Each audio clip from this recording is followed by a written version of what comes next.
అందరికీ నమస్తే. సంవాదం చర్చకు స్వాగతం పలుకుతుంది. ఇవాల్టి మన చర్చ బడ్జెట్ ప్రవేశపెట్టినటువంటి టాక్స్ రిలేటెడ్ మ్యాటర్స్ మీద ఒక సెక్షన్ అంటే కోర్ ఓటర్స్ కావచ్చు, మధ్య తరగతి అనుకోవచ్చు, ఏదైనా ఒక సాలరీడ్ క్లాస్ అనుకోవచ్చు. ఈ క్లాస్ అంతా కూడా కొంచెం డిసప్పాయింటెడ్‌గా ఉన్నట్టుగా మీరెవరితోని మాట్లాడినా తెలుస్తుంది. దీని మీద అసలు ఏంటి? ఏం జరిగింది? మరి వీళ్ళ ఎక్స్‌పెక్టేషన్స్ ఏమన్నా అన్‌రియలిస్టిక్ ఉన్నాయా? లేదా గవర్నమెంట్ వీళ్ళ ఎక్స్‌పెక్టేషన్స్ మీట్ కాలేకపోతుందా అనే విషయాలపైన మనం చర్చించుకోవడానికి అనిల్ బచ్చు గారిని మనం ఆహ్వానించుకున్నాం. సార్ మీకు సంవాదం స్వాగతం పలుకుతుంది. వీరు సర్టిఫైడ్ ఫినాన్షియల్ ప్లానర్. వీరి ఫుల్ టైమ్ వృత్తి కూడా ఏంటి అంటే ఎవరికైనా ఒక విలువైనటువంటి అడ్వైస్ ఇవ్వడం. ఎక్కడ ఇన్వెస్ట్ చేస్తే బాగుంటుంది, హెల్త్ ప్లాన్ కావచ్చు, టర్మ్ ఇన్సూరెన్స్ కావచ్చు, ఏదైనా. So because he's a certified planner. Sir మీకు స్వాగతం పలుకుతూ మరొకసారి. ఓకే అండి. సార్ మీరు చూసే ఉంటారు బడ్జెట్ తర్వాత వచ్చినటువంటి నిర్మలా సీతారామన్ గారు ప్రవేశపెట్టినటువంటి ట్యాక్స్ మీద పార్ట్ బి ఎప్పుడైతే ఆమె మాట్లాడారో యూజ్ ఆది డిస్కంటెంట్ అంటే ఏదో ఒక రకమైనటువంటి డిసప్పాయింట్మెంట్ చాలా డీప్గా ఉన్నట్టు మనకు అనిపిస్తుంది. సార్ మనం వన్ బై వన్ వద్దాం. సో ఫస్ట్ మనం will talk about this LTCG 20% నుంచి 12.5% తగ్గించారు. ఇది మనకు ఉపయోగమా కాదా అనేది ఎలా చెప్తారు దీన్ని? గుడ్. ఇంట్రో బాగుంది. బట్ యాక్చువల్లీ ఏంటంటే one thing which I have to say, మనం చెప్పాల్సింది ఏంటంటే ఎక్స్పెక్టేషన్స్ ఎక్కువ పెట్టుకున్నాం మనం. సో యాక్చువల్లీ ఏంటంటే ఆల్రెడీ మీరు చూస్తే లాస్ట్ 10 years లో 2.5 lakhs ఉన్న మినిమం ట్యాక్స్ స్లాబ్ ఉన్నది. ఇప్పుడు నియర్లీ 7.5 lakhs వరకు నో ట్యాక్స్. సో అంటే ఆల్రెడీ 3 times ఈ 10 years లో ట్యాక్స్ ఎగ్జంప్షన్స్ అంటే ట్యాక్స్ పే చేయడానికి ఒక స్లాబ్ మినిమం ఉంది కదా, అంతవరకు మనకి ఎటువంటి ట్యాక్స్ లేకుండా చేశారు. సో దట్ పీపుల్ అంటే అది మర్చిపోయి ఇంకా అంటే బికాజ్ ఇది థర్డ్ టైం వచ్చారు కాబట్టి ఇంకా వస్తుంది అని ఎక్స్పెక్టేషన్స్ అనేవి కొంచెం రాంగ్ సెట్ అయిపోయాయి. అండ్ ఆల్సో మీడియా కానీ అండ్ ఆన్ ద హోల్ మీరు చూసుకుంటే ఎకో సిస్టమ్ అటు ఈవెన్ ఏమంటారు ప్రభుత్వానికి ఫేవర్డ్ గా ఉన్న ఎకో సిస్టమ్ కానీ ఆపోజిట్ గా ఉన్న సిస్టమ్ కూడా ఏదో అయిపోతుంది ఈ బడ్జెట్ లో చాలా వస్తుందని హైప్ ఎక్కువ క్రియేట్ అయింది. యాక్చువల్లీ ఆల్రెడీ లాస్ట్ 4-5 years లో చాలా టింకరింగ్ జరిగింది. ఇది కొత్త ట్యాక్స్ రెజీమే కానీ అండ్ ఎగ్జిస్టింగ్ ట్యాక్స్ లో కొత్త స్లాబ్స్ క్రియేట్ చేయడం కానీ లాట్ ఆఫ్ థింగ్స్ ఆల్రెడీ జరిగాయి. బట్ ఏంటంటే ఒక్కొక్కటి జరిగాయి కాబట్టి అంటే మనము మర్చిపోతున్నాం. So and coming to year there is always ఈ ఎక్స్పెక్టేషన్స్ లో కొన్ని రియలిస్టిక్ కూడా ఉన్నాయి. Like maybe GST on health insurance కానీ లైఫ్ ఇన్సూరెన్స్ కానీ క్వైట్ అ ఫ్యూ థింగ్స్, కొన్ని డబుల్ టాక్సేషన్ అనుకోండి, కొన్ని అన్రీజనబుల్ ఉన్నాయి. దట్ కెన్ బి బడ్జెట్ లేకుండా కూడా కరెక్షన్ చేసే అవి ఉన్నాయన్నమాట. So expectation is the first thing which set అంటే రాంగ్ సెట్ చేసేసి అనౌన్స్ చేయకపోయేసరికి డిసప్పాయింట్మెంట్ ఎక్కువైంది. That is one. సో దీని వల్ల ఏంటంటే అది యాంప్లిఫై కనబడుతుంది వెన్ మేడం సీతారామన్ గారు అనౌన్స్ చేశాక ఈ ఎక్స్పెక్టేషన్స్ కి చేరుకోలేదు. బికాజ్ ఇట్స్ యాక్చువల్లీ ఎప్పుడైనా సరే మీరు రిఫార్మ్స్ చూసుకుంటే ఈ ప్రభుత్వము, బీజేపీ ప్రభుత్వం, ఎన్డీఏ ప్రభుత్వం ఏదైతే ఉందో ఏది కూడా వన్ టైం అంటే జస్ట్ సడన్ గా హ్యూజ్ రిఫార్మ్స్ చేయట్లేదు, ఇంక్రిమెంటల్ రిఫార్మ్స్ చేస్తున్నారు. సో దట్ వాళ్ళు చూస్తే ఏంటంటే అన్లైక్ వేరే ఇంతకుముందు గవర్నమెంట్సే కానీ ఈవెన్ ఎటువంటి స్టేట్ గవర్నమెంట్లు కూడా అంటే ఫిజికల్ గా రెస్పాన్సిబిలిటీ లేదు వేరే వాళ్ళకి. కానీ ఇక్కడ మీరు చూస్తే fiscal responsibility except Covid years తప్పించి మిగిలిన అన్ని సంవత్సరాలు ఫిజికల్ టార్గెట్స్ కి దగ్గరగా or even beyond suppose fiscal deficit 5% అన్నారంటే వీళ్ళు ఇంకా బెటర్ గానే ఇచ్చారు most of the time except 1 or 2 Covid years తప్పించి. సో ఈ అంటే మిమ్మల్ని మధ్యలో డిస్టర్బ్ చేసినందుకు ఏమనుకోవద్దు. అయితే మీరన్న పాయింట్‌లో ఎక్స్‌పెక్టేషన్స్ ఎక్కువున్నాయి. అది వాస్తవమే. అయితే ఒకటి సార్, అంటే నేనేమంటా అంటే ఇదొక ఎల్టీసీజీ కాదు. అంటే అన్ని టాక్సెస్ అన్నీ పెరగడం, కోవిడ్ తర్వాత పెరిగినటువంటి కాస్ట్ ఆఫ్ లివింగ్ అవ్వచ్చు. ఇవన్నీ కూడా నిజంగా కూడా కామన్ మ్యాన్‌కి పించింగ్ ఉంది అంటారు. అది అడ్రెస్ చేయలేదనేది అంతర్లీనంగా జనాలకు ఉంది అనేది అంటే మనం ఎవరితోని మాట్లాడినా, కొలీగ్స్‌తో మాట్లాడినా, బయట ఫ్రెండ్స్‌తోని మాట్లాడినా మేము ఓటేసాం కానీ what is that we got అనే పాయింట్ వచ్చింది. జస్ట్ అంటే మీరన్నదానికి మీరు అన్నది నిజమే.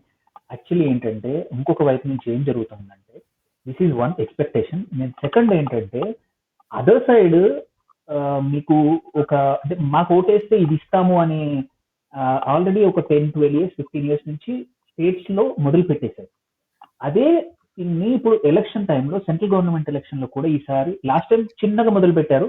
ఇది 2019లో డైరెక్ట్ క్యాష్ అని చేసి, కానీ అప్పుడు అది రీచ్ అవ్వలేదు. బట్ ఈ 5 years లో ఏంటంటే మల్టిపుల్ స్టేట్స్ లో వాళ్ళ model of corruption to the voters corruption, ఆ ఓటర్స్ ఏదో ఇచ్చి ఓట్ చేయించుకుని మాకు ఓట్ వేసినందుకు ఇది వచ్చింది అని కాన్సెప్ట్ బిల్డ్ చేశారు. అది ఈసారి యాంప్లిఫై చేసి సెంట్రల్ లెవెల్లో బ్రాడ్ పబ్లిక్ దగ్గర తీసుకెళ్లారు. సో ఏమైందంటే, అరే నేను బీజేపీకి వేస్తే నాకు ఏం రావట్లేదు, నాకేమి రాలేదు అని. యాక్చువల్లీ ఓటర్లకు మనం యాజ్ ఎ ఓటర్ మనకు కావాల్సింది ఏంటి? ప్రభుత్వం స్టేబుల్ గా ఉండాలి, ఎటువంటి ఇబ్బంది రాకుండా, మన ఇన్కమ్స్ పెరిగాయి, మన అన్ని పెరిగాయి. ఎందుకంటే స్టేబుల్ గా ఉంది కాబట్టి. ఎకానమీ పెరిగింది, జాబ్స్ పెరిగాయి. ఎస్, కొన్ని కొన్ని సెక్టర్స్ లో there is always a problem. Government jobs తగ్గుండొచ్చు, ఎస్ దెర్ ఇస్ అన్హ్యాపీనెస్. మీరు అన్నట్టు ట్యాక్సెస్ కొన్ని కేసుల్లో అన్రీజనబుల్ గా ఉన్నాయి. బట్ కొన్ని యాక్చువల్లీ చాలా కేసుల్లో విల్లింగ్నెస్ ఒకవైపు నుంచి, అంటే బికాస్ ఇప్పుడు చాలా ట్యాక్సెస్ ఎస్పెషల్లీ జిఎస్టీ, ఈ ట్యాక్సెస్ ఏవైతే ఉన్నాయో, or even state level VAT taxes, ఇంకా కొన్ని ఫ్యూయల్ మీద ఉన్నాయి, పెట్రోల్ మీద, డీజిల్ మీద, అవి they are not totally under the control of central government. కొన్ని చేద్దామన్నా జిఎస్టీ కౌన్సిల్ ద్వారా చేయాలి, ఆర్ స్టేట్స్ దెమ్సెల్వ్స్ చేయాలి. సో ఆ అవిటికి కూడా సెంట్రల్ గవర్నమెంట్ మీద బాధ్యత అన్నట్టు జరిగిపోతుంది. సో బట్ నా పాయింట్ ఏంటంటే మోర్ టు డూ విత్, అంటే అటువంటి షిఫ్ట్ జరిగిపోయింది. ఇది జనాల్లో మెంటాలిటీ ఏంటంటే, నేను ఓటేస్తున్నాను నాకేమి ఇస్తావు అనే షిఫ్ట్, యాటిట్యూడ్ షిఫ్ట్ అయింది. సో ఈ రెండు, నేను అన్నది ఫస్ట్ పాయింట్ అది, ప్లస్ ఈ రెండు పాయింట్స్ ఎక్స్పెక్టేషన్స్ ని పెంచేసాయి. దెన్ కమింగ్ టు మీరు అడిగినట్టు ఈ ఎల్టీసీజీ కరెక్షన్ కానీ చేంజెస్ చెప్తాను. ఫస్ట్ థింగ్ ఏంటంటే ఇండెక్సేషన్ తీసేశారు. అది కొన్ని విషయాల్లో మంచిది. బికాస్ ఏంటంటే ఏం జరుగు, వాళ్ళు ఇచ్చిన రేషనల్ ఏదై ఉండొచ్చు. రేషనల్ ఏంటంటే ఒక్కొక్క యాసెట్ కి, like equity, long term capital gain కి, డెట్ కి, మళ్ళీ గోల్డ్ కి, ఈటీఎఫ్స్ కి, మళ్ళీ రియల్ ఎస్టేట్ కి, విచ్ ఇస్ మేజర్ ఇంపాక్ట్ అవుతుంది అనిపిస్తుంది. వీటన్నిటికి కూడా ఇండెక్సేషన్ ఉంటుంది అనమాట. సో కొన్నప్పుడు అండ్ ఇన్ఫ్లేషన్ తో అమ్మినప్పుడు ఆ ఫిగర్ తీసుకొని, ఆ figure is the actual buying price instead of normal buying price. Let's 10 రూపాయలకు కొన్నాము, మనం ఇప్పుడు 100 రూపాయలకు అమ్మాము. సో 90 రూపీస్ ఇస్ ద మన గెయిన్. బట్ ఇండెక్సేషన్ యాడ్ చేస్తే ఈ 10 రూపాయలు 40 రూపాయలు, 30 రూపాయలు, 50 రూపాయలు అయి ఉంటుంది ఇది అఫీషియల్ వాల్యూ. బట్ మనం 100కి అమ్ముంటాం, అఫీషియల్ వాల్యూ మాత్రం ఇన్ఫ్లేషన్ ఇండెక్సేషన్ యాడ్ చేస్తే. సో ప్రాఫిట్ ఇన్స్టెడ్ ఆఫ్ 90 ఇది 60 or 70 అనమాట. కాకపోతే ఆ ఇండెక్సేషన్ మీద కూడా డిఫరెంట్ యాసెట్స్ కి డిఫరెంట్ రేట్స్ ఉన్నాయి. ఎగ్జాంపుల్ రియల్ ఎస్టేట్ తీసుకున్నాం, 20% ఉండింది. అంటే 90, సో ఇండెక్సేషన్ తీసుకుంటే ఒక యాసెట్ 10 రూపీస్ కొన్నది 40 రూపాయలు ఇప్పుడు ఇండెక్సేషన్ వాల్యూ, అమ్మేది మార్కెట్ సెల్లింగ్ ప్రైస్ 100. సో 40 - 100 అంటే 60 రూపాయలు. 60 రూపాయల్లో 20% వాజ్ ద ఓల్డ్, ఇంతకు ముందు కట్టేది. సో 60 రూపాయలు 20% అంటే 12 రూపాయలు కట్టేది. Okay.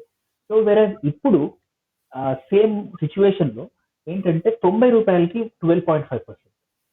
So something like 9 and ఇంకొక, సో 11 వరకు వస్తుంది, 11 to 12 వస్తుంది. So more or less same. But ఏమైందంటే కొన్ని కేసుల్లో, ఇది నేను చెప్పిన సినారియోలో it is more or less same, or కొత్త సిస్టమే బెటర్.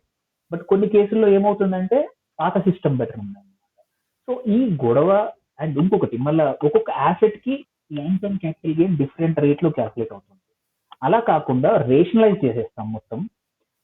అన్నింటికి ఎటువంటి క్యాపిటల్ గెయిన్స్ అయినా సరే లాంగ్ టర్మ్ వి అన్నింటికి 12.5%. మళ్ళీ అన్నింటికి ఏ దానికి కూడా ఇండెక్సేషన్ లేదు. 20 ఉన్నా 12 ఉన్నారా.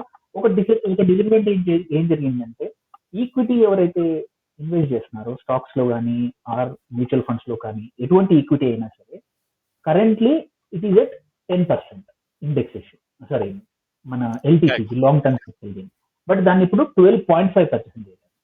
సో ఒక 2.5% పెరిగింది. దాట్ ఈస్ యాక్చువల్లీ చాలా మందికి, యాక్చువల్లీ కట్టేది కొద్ది మంది. లాంగ్ టర్మ్ క్యాపిటల్ గెయిన్ మీరు తీసుకుంటే వెరీ స్మాల్ పాపులేషన్ కడుతున్నారు, బట్ బాధ మాత్రం అందరూ పడుతున్నారు. సో అంటే యాక్చువల్లీ ఏంటంటే చాలా మంది బుక్ చేసుకునే అవసరం ఉండదు. మనము అందరం సేవింగ్ చేసుకునేది వెరీ లాంగ్ టర్మ్ సేవ్ చేసుకుంటాము. సేవ్ చేసుకున్నది కూడా ఒకేసారి కన్జ్యూమ్ చేయండి.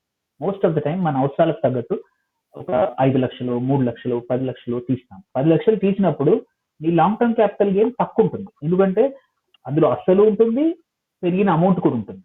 సో వెరీ లిటిల్ మీరు లాంగ్ టర్మ్ క్యాపిటల్ గెయిన్ కొన్ని వేలల్లోనే పే చేస్తారు. సో యాక్చువల్లీ ఇంపాక్ట్ అనేది ఎల్టీసీజీ ఈక్విటీస్ మీద ఎవరైతే ఎక్కువ కోపంగా ఉంది equities and real estate. Okay, ఇద్దరు ఇన్వెస్టర్స్ ఎవరైతే ఉన్నారో వాళ్ళు కోపంగా ఉన్నారు ఇది ఈ బడ్జెట్ తర్వాత. ఎందుకంటే వీళ్ళకి 10 నుంచి 12.5 అయింది, అక్కడ 20 నుంచి 12.5 అయింది, బట్ ఇండెక్సేషన్ పోయింది అక్కడ. అవును. సో ఈ ఇద్దరు అన్హ్యాపీగా ఉన్నారు. కానీ యాక్చువల్లీ ఏంటంటే ఈక్విటీ వాళ్ళకి జరగచ్చు కొద్ది చాలా very few cases. I think maybe I would say upper middle class ఉంటారు కదా వాళ్ళే తప్ప most of the people long term capital gain ఏదైతుందో అంత ఎక్కువగా ఇంపాక్ట్ అవ్వదు.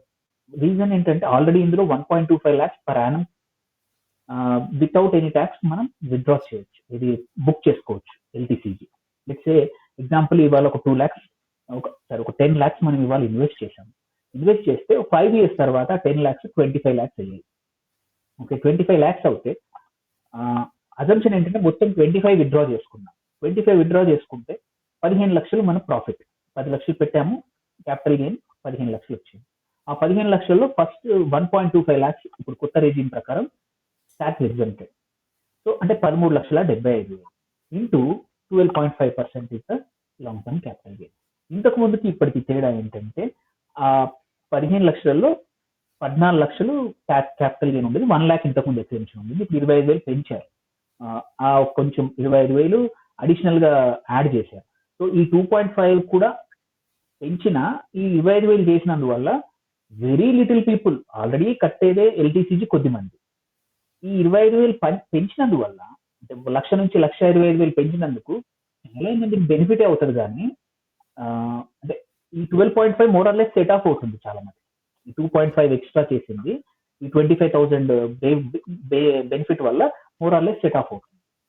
దెన్ కమింగ్ చెప్పండి. మీరన్నట్టు సెట్ ఆఫ్ చేసుకోవచ్చు, అంటే loss can be carried forward చేసుకోవచ్చు, సెట్ ఆఫ్ చేసుకోవచ్చు, అది ఇష్యూ లేదన్నారు. అయితే సార్ ఇంకొక స్ట్రైట్ క్వశ్చన్, అంటే ఈ ఇష్యూ మీద ఏంటి అంటే 2018 బడ్జెట్లో అరుణ్ జైట్లీ తీసుకొచ్చినటువంటి ఎల్టీసీజీ ఈక్విటీస్లో అంతకుముందు నాకు తెలిసి నా నాశనం లేదు, అరుణ్ జైట్లీ తీసుకొచ్చి ఏమన్నారు అంటే ఎస్టీటీ ఇది లాంగ్ టర్మ్లో మేము ఎస్టీటీ ఉంచుదాం, ఎల్టీసీజీ తీసేస్తామన్నారు. బట్ అగైన్ ఈ యాడెడ్ ఎల్టీసీజీ అప్పుడు యాడ్ చేశారు, తీస్తామన్నారు. So how do you see, అంటే ఒక ఒక ఒక విషయం పైన కన్సిస్టెన్సీ లేకపోవడం కూడా కోపానికి కారణం అంటారా? ఎట్లా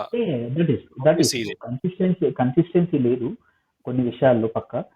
ఇన్ ద ఎండ్ ఏంటంటే వాళ్ళకు రెవెన్యూ ఈజీగా క్యాప్చర్ చేసే ట్యాక్స్లు వేస్తున్నారు. బికాస్ ఎక్కడైతే ఇన్స్టెడ్ ఆఫ్ ఇప్పుడు మీరు లాంగ్ టర్మ్ క్యాపిటల్ గెయిన్స్ అయినా సరే ఇట్స్ ఇన్ యువర్ హ్యాండ్స్, మనం కట్టాల్సిందే, టీడీఎస్ అవ్వట్లేదు. సో టీడీఎస్ అయితే ఏంటంటే గవర్నమెంట్ కు realisation of actual taxes leakage లేకుండా ఎక్కువ వస్తాయి. అదే అందుకోసమే ఇప్పుడు ఈవెన్ ఈ ఎల్టీసీజీ కూడా ఇంతకు ముందు కన్నా ఇప్పుడు బెటర్ రికార్డ్ అవుతుంది. ఎందుకంటే ఏఎస్ అని మన ఐటీ రిటర్న్స్ ఐటీ లాగిన్ చేస్తే మనకు ఒక ఫామ్ కనబడుతుంది, అందులో అన్ని మోర్ ఆర్ లెస్ మెన్షన్ అయి ఉంటాయి. ఇంతకు ముందు కన్నా ఇప్పుడు మోర్ క్లారిటీ ఉంది కేవైసీ నామ్స్ వల్ల, మన లింక్డ్ అవ్వడం వల్ల అన్నీ. సో వాళ్ళ పర్పస్ ఈ గవర్నమెంట్ అనే కాదండి, రేపు ఎవరు వచ్చినా easier tax collection is very important వాళ్ళకి. ఎందుకంటే కంప్లయన్స్ అనేది ఇండియాలో చాలా కష్టం. సో మీరు చూసుకుంటే మనం లెస్ దాన్ 3% ఉన్నారు ఐటీ యాక్చువల్లీ ట్యాక్స్ కట్టేవాళ్ళు. సో దీనివల్ల కంప్లయన్స్ లేకపోవడం వల్ల వీళ్ళు ఒక రెవెన్యూ సెట్ చేసుకుంటారు టార్గెట్, అది రీచ్ అవ్వలేరు లేకపోతే. అందుకోసం ఈజియర్ మెథడ్స్ మీరు చూస్తే ఇన్ని రోజుల నుంచి కూడా గ్యాస్, పెట్రోల్ మీద, డీజిల్ మీద, వీటి మీద వ్యాట్ ఎందుకు తగ్గించట్లేదు, వీటిని జిఎస్టీకి ఎందుకు తీసుకురావట్లేదు? రీజన్ ఏంటంటే తీసుకొస్తే ఈజీ పోతుంది. అదే కాదు, ఈవెన్ లిక్కర్ కూడా తెలంగాణ కానీ ఆంధ్ర కానీ ఎక్కడైనా స్టేట్లలో చూస్తే లిక్కర్ మీరు ఎంత ఘోరం అంటే వేరే మ్యానుఫ్యాక్చరింగ్ ఇండస్ట్రీస్ కి లిక్కర్ మ్యానుఫ్యాక్చరింగ్ చూసుకుంటే ఆ మ్యానుఫ్యాక్చరింగ్ యూనిట్ లోనే ఎక్సైజ్ అధికారులు ఉంటారు. ప్రొడక్షన్ దగ్గర, లేబులింగ్ దగ్గరే వీళ్ళు ఆల్రెడీ వాళ్ళ ఆడిటింగ్ మెకానిజం ఉంటుంది, కలెక్షన్ ఆఫ్ ట్యాక్స్ అక్కడి నుంచే మొదలవుతుంది. సో లీకేజే లేదు, ఎందుకంటే 10-15 ఫ్యాక్టరీలు ఉంటాయి, 10-15 ఫ్యాక్టరీల నుంచి నువ్వు డబ్బులు వసూలు చేసేస్తే అబ్జల్యూట్ గా నీకు రెవెన్యూ వస్తుంది. సో ఈ సేమ్ ఎస్టీటీ ఎందుకు ఉంచారు ప్లస్ ఎల్టీసీటీ కూడా బయట, STT easier to collect. Stock exchange లోనే ప్రతి ట్రాన్సాక్షన్ మనం డిమాట్ లో కొనేప్పుడు అమ్మేప్పుడు ఎస్టీటీ అక్కడే క్యాప్చర్ అయిపోతుంది. సో అది రఫ్లీ మీరు ఇప్పుడు చూస్తే క్లోజ్ టు 10,000 crores ఏమో ఉంది. ఆ 10,000 crores ని ఈజీగా అంటే పొడగొట్టుకోవడం ఇష్టం లేదు. అండ్ ఇంకొకటి కూడా రీజన్ అయ్యి ఉండొచ్చు ఏంటంటే ఎస్టిటి ఉంచడం కూడా ఏంటంటే కొంచెం ట్రాన్సాక్షన్ కాస్ట్ ఉంటే ఏంటంటే స్టాక్స్ బయింగ్ అండ్ సెల్లింగ్ లో ఆర్ ఆప్షన్స్ లో కూడా గ్యాంబ్లింగ్ టైప్ యాటిట్యూడ్ తగ్గుతుంది. We should not encourage if you know నేను I myself a broker, stock broker, aggressive trader, నేను ఆప్షన్స్ ట్రేడర్ రోజు చేస్తూ ఉంటాను. అండ్ ఈవెన్ నేను అడ్వైస్ కూడా చేస్తూ ఉంటాను. కానీ but still I would discourage speculative trade. ఏంటంటే చాలా మంది నాకు తెలిసి అందరూ డబ్బులు పొడగొట్టుకుంటున్నారు because cost is very low. ఈ డిస్కౌంట్ బ్రోకర్స్ వచ్చేసాయి. సో నువ్వు రోజుకి 5,000 10,000 ఆప్షన్స్ లో పొడగొట్టుకున్నావు, శాలరీ సంపాదిస్తున్నావు, నెలకు ఒక 30,000 40,000, just everybody is losing. 90% plus are losing in options trade లో, ఇంకా ఓకే. ఎక్కువ కూడా అవ్వచ్చు. సో అందుకోసమే ఐ థింక్ ఒక వైపు నుంచి చూస్తే ఎస్టిటి మంచిది. I'm not justifying it, but 2 reasons తో చేస్తున్నారు. బట్ ఇట్ షుడ్ అంటే 2 చోట్ల అటువైపు ప్లస్ ఇటువైపు ట్యాక్స్ చేయడం మాత్రం కరెక్ట్ కాదు. బట్ రెవెన్యూస్ కావాలి కాబట్టి ఐ థింక్ వాళ్ళు చేస్తున్నారు అలా. సార్ ఇంకొక అంటే కొన్ని స్ట్రెయిట్ క్వశ్చన్స్ ఏంటి అంటే అగైన్ ఇది అంటే నేను అందరితో మాట్లాడుతుంటే వచ్చినటువంటి క్వశ్చన్స్ ఏంటి అంటే ఫస్ట్ మీరు కంప్లైంట్స్ అన్నారు కదా, ఒక మాట అన్నారు మీరు, కంప్లైంట్స్ అనేది ఇంపార్టెంట్. కంప్లైంట్స్ అయితే కంప్లైంట్స్ పెంచడానికి మరి ఎవరు, గవర్నమెంటే చేయాలి కదా, ప్రభుత్వం చేయాల్సినటువంటి మెకానిజం, ప్రభుత్వం చేయాల్సింది అది. So why do you tax the already paying people? అంటే ఇది కామన్గా వచ్చేటువంటి డిస్కషన్. ఆల్రెడీ మేము పే చేస్తున్నాం, మా శాలరీ కంపెనీలో వాడు మంత్లీ కట్ చేసే మాకు ఇస్తాడు, అయినా కానీ మేము ఎందుకు ఎక్కువ పే చేయాలి, వై డోంట్ యూ గివ్ అంటే సమాజంలో ఉన్నటువంటి ఎక్స్పెండిచర్, అది హెల్త్ కేర్ కావచ్చు, చైల్డ్ కేర్ కావచ్చు, ఎడ్యుకేషన్ కావచ్చు, వీటన్నిటికీ చాలా ఎక్స్పోనెన్షియల్గా పెరిగింది ప్రైస్. వాటికి సంబంధించింది ఏం లేదు, కానీ ట్యాక్స్ మాత్రం ఇట్లా మాకేం రిప్రీవ్ లేదన్న దానికి మీరు ఏం చెప్తారు? యాక్చువల్లీ ఏంటంటే ఈ కంప్లైంట్ చేస్తున్న ఎవరైతే ఇబ్బంది పడుతున్నారో, కంప్లైంట్ ఇబ్బంది పడుతున్నారో, ఈ కంప్లైంట్స్ కావట్లేదని ఒకవైపు, బట్ ఈ ట్యాక్సెస్ మల్టిపుల్ చోట నువ్వు కట్టేప్పుడు, సంపాదించేప్పుడు, కట్టేప్పుడు, స్పెండింగ్ అప్పుడు అన్ని చోట్ల మనం ట్యాక్సెస్ కడుతున్నాము. అది కరెక్ట్. బట్ కట్టని వాళ్ళు ఎవరైతే ఉన్నారో, could be any trade, business లో ఉండొచ్చు, ఎందులో అయినా సరే, they are escaping everything. But issue ఏంటంటే it all comes down to votes politics అండి. సో మనము ఇప్పుడు ఇక్కడ చూస్తే ఇంకొక ఈ టర్మ్ గిట్ స్ట్రాంగ్ ఉండుంటే then would have been much more reforms ఉండేవి. బట్ చూడండి ఇప్పుడు కంప్లైన్స్, ఇప్పుడు మనం ఏమంటారు, కంపల్షన్ వచ్చేసింది. ఒక వేరే పార్టీల సపోర్ట్ అనే అవసరం వచ్చింది. సో కొంచెం ఈసారి అంటే గుడ్ థింగ్ అంటే ఎక్స్పెక్ట్ చేసాం ఏంటంటే బీజేపీ సొంతంగా మెజారిటీ వచ్చి ఉంటే ఈ బడ్జెట్ ఉండేది కాదు. బడ్జెట్ ఇంకా ఏంటంటే మళ్ళీ పాజిటివ్ డైరెక్షన్ లోనే తప్ప, అంటే పాజిటివ్ మీన్స్ దేశానికి అండ్ ఇన్ టర్మ్స్ ఆఫ్ ఏమంటారు సంస్కరణలు ఏవైతే ఉన్నాయో మీరు అన్నట్టు టాక్సేషన్ లో కానీ, personal tax, lot of things లో కొంచెం ఎన్ఫోర్స్ చేసేవాళ్ళు, అథారిటీ చేసేవాళ్ళు. మనం ఒప్పుకున్నా ఒప్పుకోకపోయినా ఇప్పుడు ఇట్లాంటి సంకీర్ణం ఒకసారి అలయన్స్ ప్రభుత్వం వస్తే, అందుకే యాక్చువల్లీ ఇట్స్ లైక్ మీరు చూసుకుంటే దిస్ ఈస్ గోయింగ్ బ్యాక్ అనమాట. మీరు లాస్ట్ 10 years బడ్జెట్ కి ఈ బడ్జెట్ నేను చూసుకుంటే, ఇండిపెండెంట్ గా చూస్తే this is what ever BJP believed. ఇది కొన్ని స్పెండింగ్స్ లో కానీ, కొన్ని సబ్సిడీస్ లో కానీ they have to do, compulsion వస్తుంది. ఈవెన్ మీరు మహారాష్ట్రలో చూసినా, లేకపోతే ఇప్పుడు నెక్స్ట్ వేరే ఎలక్షన్స్ ఇప్పుడు మధ్యప్రదేశ్ లో చూసినా సరే, అర్లియర్ బీజేపీ ఫ్రీ బీట్స్ లా కానీ ఇట్లాంటి పథకాలు ఎక్కువగా చేసేది కాదు. వాళ్ళ అభివృద్ధి పైనే ఫోకస్ ఉండేది. బట్ జనాలు అభివృద్ధి అనే దాన్ని I think more or less taken as a granted. ఎలాగో అవుతుందిలే, మనం మనకు కావాల్సింది మన చేతిలో ఇన్ హ్యాండ్ ఏమొస్తుంది, నాకేమొస్తుంది, నాకేం. సో ఆ యాటిట్యూడ్ వచ్చింది కాబట్టి బీజేపీ ఆల్సో లోపల ఈ ప్రభుత్వం కూడా ఆలోచించే లాట్ ఆఫ్ థింగ్స్ చేద్దాం అనుకున్నది కూడా చేయలేకపోతుంది. లైక్ ఎగ్జాంపుల్ వెరీ సింపుల్ ఏంటంటే ఒక 15 లక్షల కన్నా ఎక్కువ అగ్రికల్చర్ ఇన్కమ్ ఉంటే ట్యాక్స్ చేయొచ్చు. 15 లక్షల కన్నా ఎక్కువ ఉన్న వాళ్ళు దెర్ ఇస్ నథింగ్ రాంగ్. ఎందుకంటే 15 లక్షలు అగ్రికల్చర్ ఇన్కమ్ సంపాదిస్తున్నామంటే you are I think eligible to pay taxes. But ఏంటంటే కంపల్షన్. ఒకసారి అది మొదలు పెడితే మొత్తం ఏంటంటే ఇప్పుడు అపోజిషన్ ఎలా ఉంది అండ్ మీరు ఎకో సిస్టమ్ ఎలా ఉందంటే ఆ రైతులను కూడా టాక్సేషన్ మొదలు పెట్టారు. సో ఇప్పుడు ఆల్రెడీ ఒక కొన్ని సెక్షన్స్ ఆఫ్ ప్రజల్ని ఆల్రెడీ దూరం చేసుకున్నారు. ఇప్పుడు ఎగ్జాంపుల్ మైనారిటీస్ ఎంత చేసినా ఓటు వేయరు. ఒక 20-25% పోయింది. మిగిలిన 75లో కూడా మీరు మీరు చూస్తే డివిజన్ ఆఫ్ కాస్ట్ బేసిస్ లో కానీ, రీజన్ బేసిస్ లో కానీ, సో ఇన్ని రకాలుగా డివైడ్ చేశాక అందరినీ కలుపుకొని వెళ్ళాలి. ఇంకా ఇంకా మోర్ సెక్షన్స్ ని దూరం చేసుకోకుండా ఉండాలని. అందుకే మీరు చూస్తే ఈ ఎక్స్పెన్సివ్ ప్రోగ్రామ్స్ ఏవి మన స్టూడెంట్స్ కి కానీ, ఇది ఇప్పుడు మనకి ఇంటర్న్షిప్స్ ఇస్తున్నారు, ఇంటర్న్షిప్స్ అనౌన్స్ చేశారు. దే ఆర్ వెరీ వెరీ అంటే హ్యూజ్ స్కీమ్స్. వాళ్ళు ఒక్కొక్కటి వాళ్ళ నంబర్స్ వచ్చేసి 2 కోట్లు మందికి 2,00,000 ఇంటర్న్షిప్. కోట్లు. Almost massive. Massive scheme. And అదొకటే కాదు, ఈవెన్ ఫుడ్ ది మనం కోవిడ్ టైంలో మొదలుపెట్టిన రేషన్ బియ్యం ఏదైతే ఉందో ఇంకో 5 years కంటిన్యూ చేశారు. That's a huge scheme. That's ఒక క్లోజ్ టు ఒక 1 lakh crores పైన బడ్జెట్ అది. సో కొన్ని కొన్ని సబ్సిడీలు తక్కువ చేశారు. ఫర్టిలైజర్ సబ్సిడీ కానీ లాట్ ఆఫ్ థింగ్స్ తక్కువ చేసి ఆ మనీని direct benefit to the farmer ఇవ్వడం కానీ, సో లాట్ ఆఫ్ కేసెస్ లో డైరెక్ట్ చేసేసారు. బట్ స్టిల్ ఎక్స్పెక్టేషన్స్ ఏంటంటే ప్రజల్లో వై నాట్ మోర్, మాకు ఇంకా డైరెక్ట్ కావాలి. కాకపోతే ఇప్పుడు ఈ యాంగరే అనుకోండి, ఈ కోపమే అనుకోండి, ఆర్ కొంచెం ఏంటి కదా, this also will be recognised పక్క. ఈ సో ఈ sections who are also major core vote base of BJP will also be ఏంటంటే కంపల్సరీ అప్పీజ్ అవుతారు. అప్పీజ్ చేయడానికి వాళ్ళు కంపల్సరీ తీసుకొస్తారు. సో ఈసారి హ్యాంగర్ చూశారు. బట్ ఐ డోంట్ థింక్ వాళ్ళ ఈగో. అండ్ ఇంకో 6 months లోనే ఉంది నెక్స్ట్ బడ్జెట్, పెద్ద దూరం లేదు, మళ్ళీ ఫిబ్రవరిలోనే బడ్జెట్. సో బికాజ్ ఇది మిడ్ టర్మ్ ఎలక్షన్స్ కన్నా ముందు కాబట్టి లాస్ట్ ఫిబ్రవరిలో ఫుల్ బడ్జెట్ ఇవ్వలేదు. సో ఇప్పుడు ఇచ్చింది కూడా మొత్తం 1 year కోసం కాదు. సో ఆ ఫిబ్రవరి వరకు పక్కా ఏంటంటే ఈ యాంగర్, ఇంకొక ఎలక్షన్స్ కూడా ఉన్నాయి, మహారాష్ట్ర ఎలక్షన్స్ కూడా. సో అక్కడ కూడా అనుకున్నట్టు వస్తే పర్లేదు, కొంచెం సెట్ బ్యాక్ వచ్చినా సరే వీల్ సి హ్యూజ్, అంటే ఇట్ బెటర్ దాన్, అంటే ఇప్పుడు ఈ సంవత్సరం ఉన్న డిసప్పాయింట్మెంట్ కన్నా చాలా సంస్కరణలు జరుగుతాయి అని నా ఎందుకంటే ఈ ఇంత చిన్న బడ్జెట్ లో 6 months టైం కి మేజర్ చేంజెస్ చేయడం కన్నా నెక్స్ట్ చేస్తారని నా ఉద్దేశం జనరల్ గా.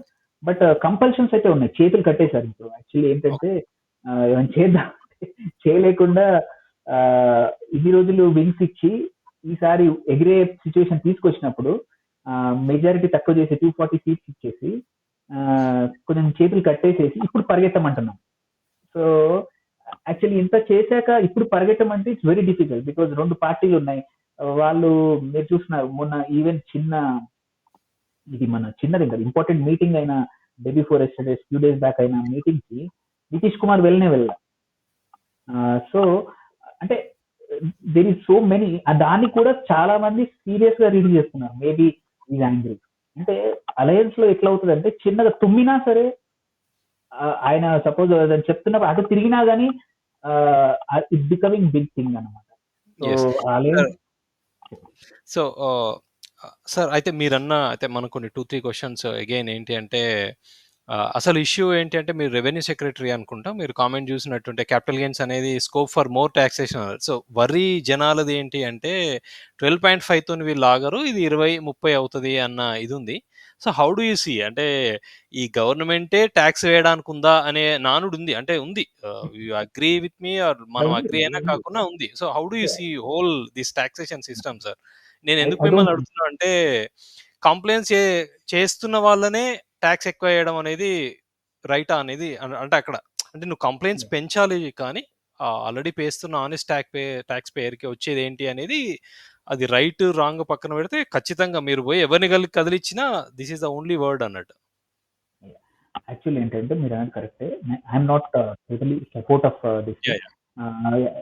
మీరు అన్న టాక్సేషన్ ముక్కుపిండి వసూలు చేస్తున్నారనేది మాత్రం నిజం. When compare to other and they are also very straightforward. Revenue secretary అన్నాడు, బట్ ఐ డోంట్ థింక్ 12.5 కన్నా ఇంకా ముందు వెళ్ళలేదు. వెళ్ళినా ఇట్ డజంట్, అంటే ఐ థింక్ ఇంకా ఏమంటారు ఇన్వెస్ట్మెంట్, లాంగ్ టర్మ్ ఇన్వెస్ట్మెంట్ ని డిస్కరేజ్ చేసిన వాళ్ళు అవుతారు. సో ఐ థింక్ ఇది ఆల్రెడీ యాక్చువల్లీ ఏంటంటే ఇప్పుడు మీరు చూసుకుంటే బెనిఫిట్స్ చూసుకుంటే 12.5 చేయడం వల్ల గోల్డ్ ఎగ్జాంపుల్, గోల్డ్ ఈటీఎఫ్ ఉంది. ఇప్పుడు ఇట్స్ గుడ్ టు, అంటే ఇట్స్ యాక్చువల్లీ ఇన్సెంటివైజ్ చేశారు ఈటీఎఫ్, గోల్డ్ ఈటీఎఫ్ లో లాంగ్ టర్మ్ ఇన్వెస్ట్మెంట్ 2 years అయిపోయింది. ఇంతకుముందు 3 years ఉంటుంది, దాన్ని 2 years చేశారు.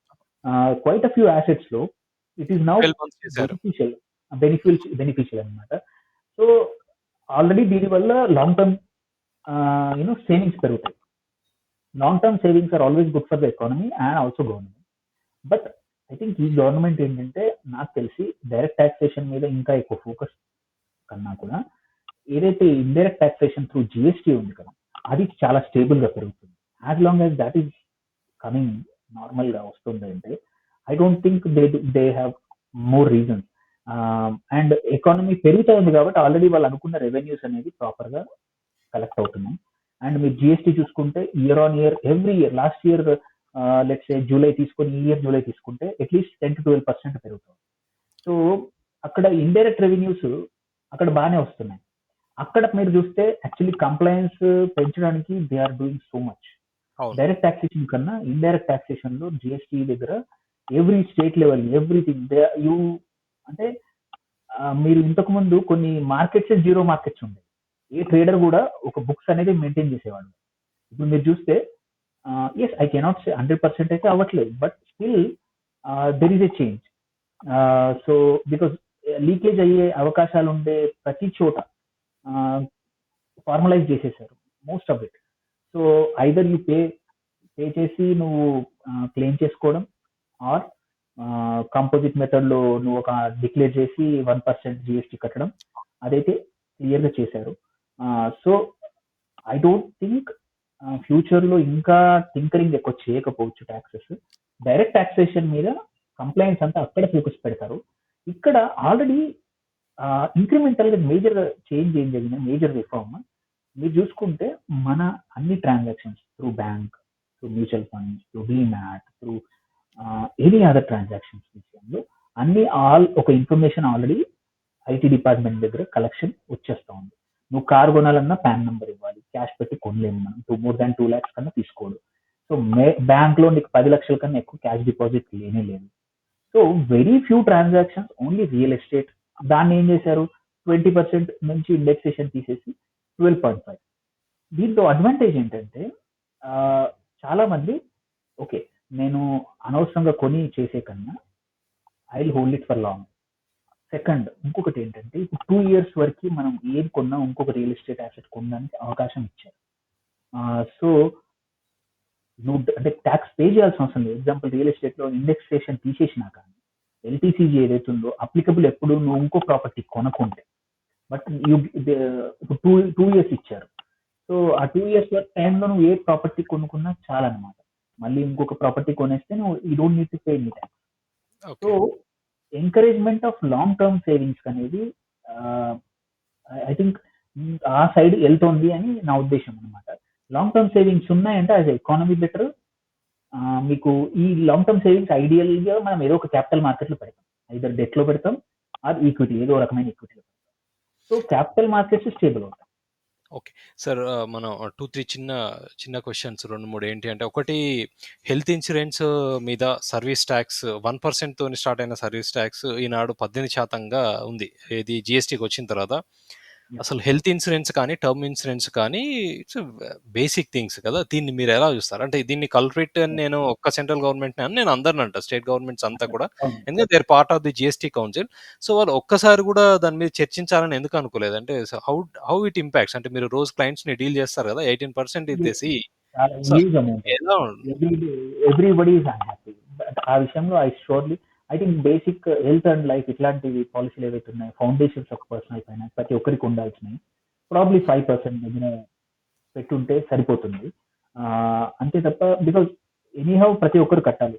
నువ్వు ఇప్పుడు 50,000 ఆల్రెడీ ప్రీమియమ్స్ పెరిగాయి. ప్రాబ్లం ఏంటంటే ప్రీమియమ్స్ తక్కువ ఉన్నప్పుడు జిఎస్టీ 18% ఉన్నా అంత ఎక్కువగా పించ్ అవ్వదు. వెరాజ్ నా మీరు చూసుకుంటే last post Covid especially whether it is life కానీ హెల్త్ ఇన్సూరెన్స్ పాలసీల ప్రీమియమ్స్ ఏవైతే ఉన్నాయో 40-50% పెరిగాయి. ఇంతకుముందు ఒక 25,000 ఉన్న ప్రీమియం ఇవాళ 45,000.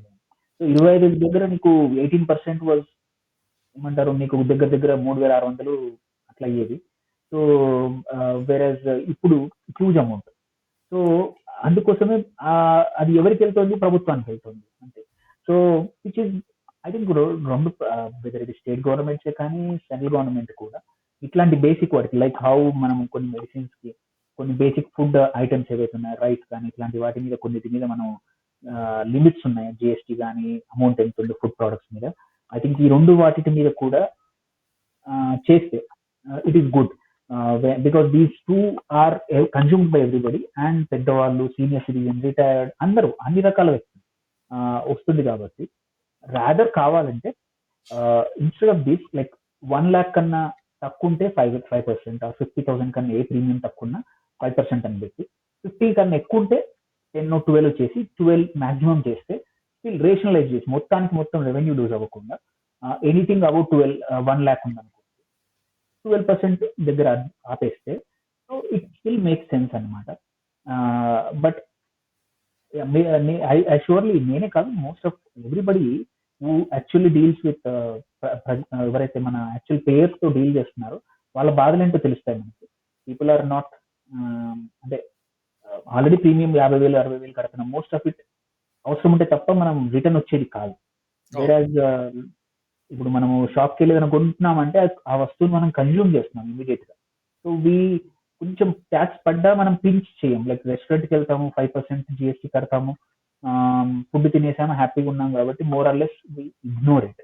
బట్ హెల్త్ ఇన్సూరెన్స్ కానీ లైఫ్ ఇన్సూరెన్స్ కానీ ideally we don't want to consume, వాడకుండా ఉండాలని. సో అందుకోసం మీరు అన్నది కరెక్ట్. ఐ థింక్ హోప్ఫుల్లీ ప్రభుత్వం వినాలి. దిస్ వన్ హెల్త్ అయితే మాత్రం చాలా మంది చెప్తున్నారు probably soon. I hope it should come down and it doesn't require budget అవసరం లేదు దానికి. అది council minutes of the meeting లో పెట్టి they can decide. I mean sir ఇంకొక sir new tax old tax అన్నారు. ఇప్పుడు బెనిఫిట్స్ అన్ని కూడా న్యూ ట్యాక్స్, అంటే వీళ్ళు అడ్జస్ట్ చేసినటువంటి ట్యాక్స్ స్లాబ్స్ అన్ని కూడా న్యూ ట్యాక్స్ లో ఉన్నాయి. సో ఇన్వెస్ట్ చేసే వాళ్ళందరూ కూడా ఓల్డ్ ట్యాక్స్ ప్రకారం ఉంటుంది. సో మీరు అనేది అంటే ఏంటి, ఇన్వెస్ట్ చేయడం సేవింగ్స్ చేయడం అనేది ఇన్సెంటివైజ్ చేయట్లేదు కదా గవర్నమెంట్. మరి దీని గురించి మీరు ఏం చెప్తారు? ఇప్పుడు నేనున్నా అండి ఎగ్జాంపుల్ అనుకోండి, నేను ఒక 1,50,000 ఇన్వెస్ట్ చేసి నాకేదో ఎగ్జామ్షన్ వస్తుందని అనుకుంటా. ఇల్లు లోన్ తీసుకుంటే నాకేదో 2 lakhs దాకా లాస్ ఆఫ్ హౌస్ ప్రాపర్టీ ఏదో ఒకటి నేను క్లెయిమ్ చేసుకోవచ్చు అన్న దాంట్లో ఉంటా. సో నేను న్యూ ట్యాక్స్ ఓపెన్ చేసుకుంటే ఏముంది, నాకేం లేదు కదా. అంటే ఏంటి లాంగ్ టర్మ్ గవర్నమెంట్ ఉద్దేశం ఏంటి? సేవింగ్స్ చేయొద్దు, మీరు ఇన్వెస్ట్మెంట్స్ ఏం చేయొద్దు, సంపాదించండి, ట్యాక్స్ కట్టండి అని, ఇదేనా? What you think? అది ఐ డోంట్ థింక్ అంటే అలా ఏం కాదు. బట్ కాకపోతే ఏంటంటే లా ఏమైందంటే ట్యాక్స్ కోడ్ లో మీరు కాంప్లెక్సిటీ పెరిగిపోయింది. ఈ exemptions, sections, not everybody is అంటే అందరూ కంఫర్టబుల్ లేరు. So except middle men or who are helping వాళ్ళు తప్ప. So I don't want to name anybody, but general గా సో వాళ్ళు తప్పించి, ఎందుకంటే కాంప్లికేటెడ్ అయిపోయింది. ఓకే, సో ఎక్కడైతే కాంప్లికేటెడ్ ఎక్కువ ఉంటుందో అక్కడ లూప్ హోల్స్ కూడా ఎక్కువ వస్తాయి. అండ్ ఆల్సో మన ప్రాసెసింగ్ ఆఫ్ డేటా కానీ, ట్యాక్స్ రిఫండ్స్ కానీ, lot of things even for the employers also. మీరు చూడండి, దే నీడ్ మళ్ళీ థర్డ్ పార్టీ ఇంకొకరు సర్వైస్ చేయడానికి, ఇంకొక చేయడానికి అవన్నీ కావాలి.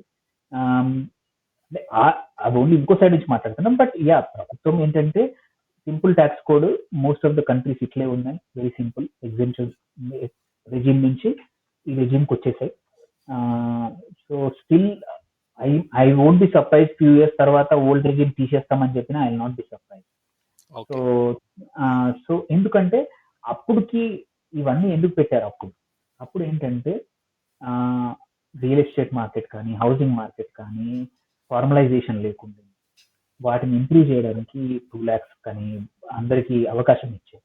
సో దాని బదులు ఇప్పుడు మోరార్లెస్ మీరు చూసుకుంటే, కంపేరబుల్ చేసుకుంటే most of the tax slabs దగ్గర చేసేసారు. ఈసారి ఇప్పుడు అడిషనల్ గా రిబేట్ ఇచ్చారు 17,500 వరకు మనకు ప్రతి ఒక్కరికి న్యూ ట్యాక్స్ రెజిమ్ లో. If you are more than 7.5-8 lakhs పైన ఉంటే మీకు బెనిఫిటే అవుతుంది. బికాస్ అర్లియర్ మనం పే చేసే 17,500 వరకు దగ్గర తగ్గిపోయింది. సో పోను ఏంటంటే అప్పుడు ఫార్మలైజేషన్ లేదు కాబట్టి అవన్నీ ఎగ్జెంప్షన్స్ కావాల్సి వచ్చింది.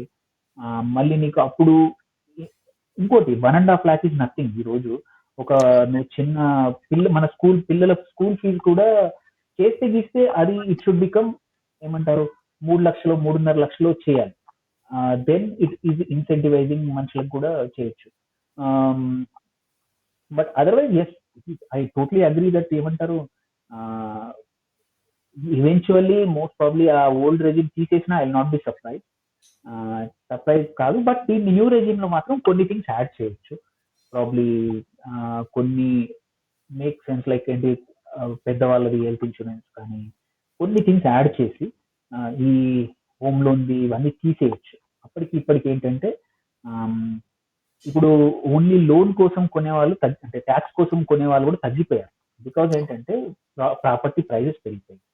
సో అయితే తగ్గిపోయారు. ఎందుకంటే ఇదివరకు అన్‌లిమిటెడ్ ఉండే sir loss of house property claim. So they restricted that to 2,00,000. That could be one of the reasons I believe. I mean you're right. అది కూడా తక్కువ చేస్తూ వచ్చారు. సో ఇన్ ద ఎండ్ ఒకటండి, ఈ ఇప్పుడు మన ఎకానమీలో మన ఇంతకుముందు ప్రభుత్వాలు కానీ ఈ ప్రభుత్వం కానీ ఎవరైతే కంప్లైంట్ ఉన్నారో వాళ్ళ దగ్గర నుంచే మీరు అన్నట్టే ఎక్కువగా వసూలు చేయడం. ఈవెన్ అక్కడే కాదు, most of the organisations also business income ని ఎవరికైతే suppose same income, business people are taking extra risk. ఏంటంటే ఎంప్లాయీస్ ని పెడుతున్నారు, దర్ ఇస్ హ్యూజ్ రిస్క్. నువ్వు మంచిగా నడుస్తున్న బిజినెస్ కూడా ఒక చిన్న ఇష్యూతో they can go back to 10 years of savings కాదు, మొత్తం ఫ్యామిలీ సేవింగ్స్ అన్ని పోయి రోడ్న పడే వాళ్ళు కూడా ఉన్నారు. అవును. హయ్యర్ రిస్క్ ఉంది కంపల్సరీ.